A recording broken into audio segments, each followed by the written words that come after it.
I'm originally from Michigan, moved down to North Carolina, drove out of Florida.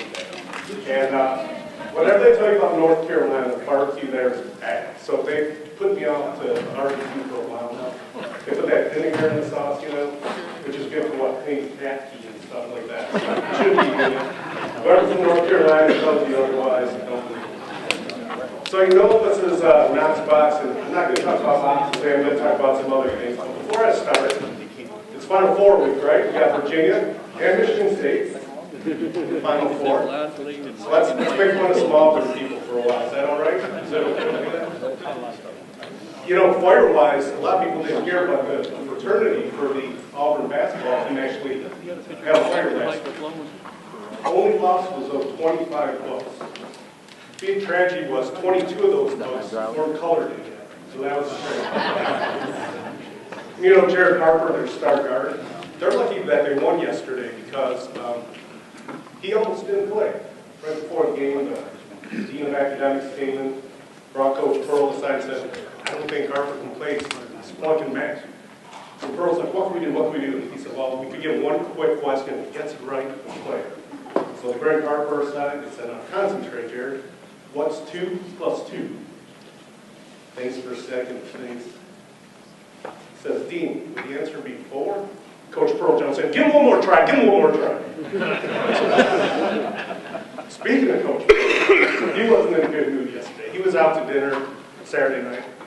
And, you know, he's about 58, 59. He actually has a 20-year-old girlfriend. He's doing pretty good with himself, right? So throughout the dinner, he hears these snickers. Pervert, loser, I can't believe he's with a 20-year-old pervert. He finally gets up and says, listen, I've had enough. We're trying to enjoy our 10-year anniversary. Please leave us alone. Enough about him, right? Those people don't do that in trouble. But if you don't, I think all of you know about Knox from Knox Box. Knox has been around about 45 years, actually. Started by a guy named Don Trumpala, Huntington Beach. He had a brand new office, put a lot of money into his front entrance. He goes to the fire department, he says, look, whatever happens tonight, if the alarm goes off, don't break down my door. Here's a key to the office. The fire department takes out this huge ring of keys, because they have keys to every building in their city. So he went back to the garage and came up with the Knox box. So there had to be a better solution for the fire department. You'll see up here a bunch of different boxes. We have everything from elevator boxes to power shutoff boxes. Today I'm actually going to focus on FDC caps. And the other thing I want you to know is we are based out of Phoenix, Arizona. Everything we make is made in the U.S. We're one of the few companies that can still say that. Okay, sprinkler systems. We know how important they are, but they're only important if they're working. And they're only working well if they have strong enough flow of water to them. The problem is, and this might look familiar to a lot of you guys, are the FDC caps throughout the country. A lot of them aren't capped. Debris gets in them, birds' nests, you name it. New York City's a little concerned because people could put pipe bombs in them. We had a firefighter in Detroit who, the inspector was cleaning one out, and there was a needle in there, got stuck by the needle. In Albany, New York, there was a sting that the police put on where it was a no drug drop. So the drug buyer would come put the money in it. The drug dealer would come back, put the drugs in it. So they had a sting going, and they actually busted an inspector. He obviously was able to talk himself positive. And these clogs, what they do obviously is when you get there for a fire, you can't hook up to it. If you do hook up to it, there's some debris in there. The water will push the debris into the pipes. It will restrict the flow of water. And then the farther you put the debris in the pipes, the more costly it is to, find out where the obstruction is and clean it up. And of course, it's more money to the building owner because then they have to do a backflow on it, which could be anywhere from $1,000 to $2,000. The other thing is the brass fitting. In a lot of urban areas specifically, they're in stone. And all it is one set screw on top that they can take off and take the brass with them. I was just in Baltimore last week, and that's actually their huge issue in Baltimore. The other thing about these clogged FDCs are they increase the risk of firefighters facing when they get to the scene. Obviously, without the flow of water that they need, there's a lot more risk when they face that fire. So we've got a locking FDC cap. All you need to lock it and unlock it is this beautiful little switch here. You Stop calling it a key wrench. You might know if it is a key or a key wrench, but a lot of people kept mistaking this for a key. This is only a wrench. It's universal throughout the country. If you lose it, it's no big deal. You get a new one. We provide them to the fire departments for free. You also see that we've got stores lock as well as stamp pipe locks on here too. They all use the same key to get them off and on. And obviously, like I said, eliminates costly services, the back flush system, protects the water connection, clear debris, vandalism. And you know, a lot of firefighters have told me that, you know, we've never had a problem. Okay? Why do you put your seatbelt on when you back up in the morning? To prevent a problem from occurring. You don't want to find out you have a problem when it's too late. So this is kind of an insurance policy for the sprinkler system. Okay, huge health problem for fire marshals and inspectors. Cancer is honestly a huge issue. There's another huge issue out there too. And that is, you may not know this, marshals and inspectors keep getting shorter. That's because you guys are wearing more and more hats every day, right? You can talk about highway. You guys are getting short. It's just an analogy here. But you're absolutely always have to stay on top of new trends, new things. You're short on inspectors, I'm sure. You got to keep up on new power sources like wind, solar, the energy stations, power stations for electric vehicles.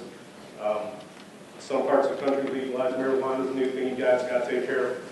So what I hear a lot from fire departments or marshals, inspectors, they always come up and say, "Where's a lot of your products?" Right? How many of you guys want to tell me that?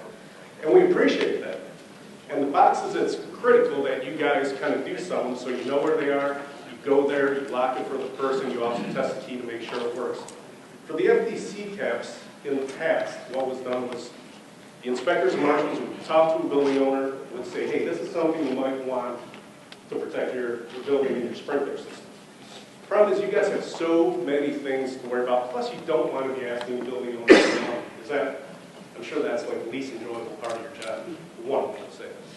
So we have a new method out there that we launched 2 months ago in Tennessee, and what we're doing is, I don't know if you heard of Brooks Equipment, they're nationwide, they're the largest distributor of fire products to FEDs. They have all of our FDC products now. They sell to the licensed sprinkler contractors, working mainly with NFSA members, so that when the NFSA member goes to do the inspection, if the cap is missing, they will educate the building owner as this is probably what you want on your building. We'll also put it on new construction and renovations. The only key is we're opening this to jurisdictions that have approved the program, because again, if you show up and you don't have one of these, you guys are going to be very mad at us, I'm sure. So we've got a communications program starting now where we're finding out which cities would like to be on the program. This costs nothing to the fire departments. We do all the work. We're working with some state fire marshal's office to see if they want to support it and announce it statewide. So I'll be calling you, Brian, pretty soon on that. And again, all you need to do is give us your approval. We'll send you as many of these as you want. We also have a script if you want to see it. We do not say the fire department requires it. We do say the fire department, by code, requests that you have your FDC. This is one of the solutions out. You notify the local jurisdiction or the sprinkler company, notify the local jurisdiction if they put caps on, so we know, responding there that we know there's caps there. If that's what the jurisdiction wants, yes. That's what's going on in Indianapolis right now. We're working with them to provide a card that goes with the FDC, so once it's installed, they put the address on, put it in the mail, goes to the local market. Columbus is a little more protective. They want to be on site when it's installed, and they just write down that. There are some cities that say, like Dallas, for instance, where they actually have in their code that if on new construction renovations, when missing, you have to use the Knox product. So they don't care what the address is because they just show up with these and assume it's on there. So if you want to see one of the FDCs, I've got one in the back there. You can play with it, see how easy it is to put on and take off. A couple more quick things. I said I wasn't going to talk about boxes, but I am going to talk about keys. How many of you got Knox Box programs in your city? Okay, bunch. How many of you are real concerned about losing a key? So this is a new product called E-Key. You also see the Key Secure up here. Some of you might have the central lock, the Key Secure 4, Key Secure 5 is relatively new. The 6 houses are new E-Key, and the E-Key takes that fear of losing keys out, because what it is basically is an electric fob. If it's lost, guess what? It turns into a great big deal. You get a new key. So you don't have to worry about rekeying the city anymore. Each firefighter will have their own code to unlock it, put it back. So there's full accountability. You know when a box is open, you know how long it's open for, you know when it's closed. If you have a mutual aid, you can give that other department access to just some of the boxes in the jurisdiction, all by setting up in the software program. So this is being launched in the third quarter this year in October. We've got about 4 or 5 cities testing it now, just make sure everything's working before we give it out to everybody. If you're at the FDIC show in a few weeks, you'll see it out there. But again, you can contact Knox if you want to learn more about this. We also have really good deals on here now, because we actually see this as the future of Knox Box. So we're doing great discounts for buying the key secure system. Is there any plans to be able to retrofit? If you have a 5, is there plans to retrofit that if jurisdictions later in the future want to have the key? Absolutely. And the other thing, by the way, I don't know if you can see the tip of this key here. It's basically a magnetic solution. So the cores in the existing lock boxes will have to be changed over. What a lot of cities are doing is requiring this new core on the new boxes that are installed, and then giving the local businesses 3 to 5 years to eventually change over, because it is about $150 to change out that core. Most fire departments are doing the core change outs themselves, or sending someone like duty to go around and do it. Once you know what you're doing, it takes about 5 to 10 minutes to change out the core. Yeah, you can retrofit the Key Secure 6. The mounting bracket is different, but it does come with the mounting bracket. So, yeah, it's basically uses the same power off the truck. It's easy to do. The other thing is, you'll notice that there is room for one mechanical key. So, again, you always have that mechanical key until all the boxes in your jurisdiction are eventually changed over. Finally, okay, I talked a little bit about boxes. So you got a key to get into commercial buildings. Why not have that same technology to get into your frequent flyer ones? I'm sure all you guys have those residents that you know by first name, call all the time. Could be an emergency, might not be an emergency, usually an older person. So this basically uses the same key that you use for commercial buildings to now get into people's homes. The consumer buys it, the resident buys it, the kids buy it for their parent, you name it. It can go on the door hanger or attached, let's say, onto the garage or something like that. Same type of thing where the consumer buys it, calls the fire department who has to come and lock it up, test the key for the house and lock it up.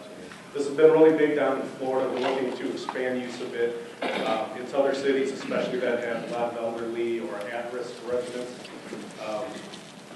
Another thing fire departments are doing is they're getting grants to purchase these and then making it part of their community education program. I know Firehouse Subs is giving out a few grants for this, as well as some insurance companies. And if you want to learn more, knoxhomebox.com. I believe that's my last slide.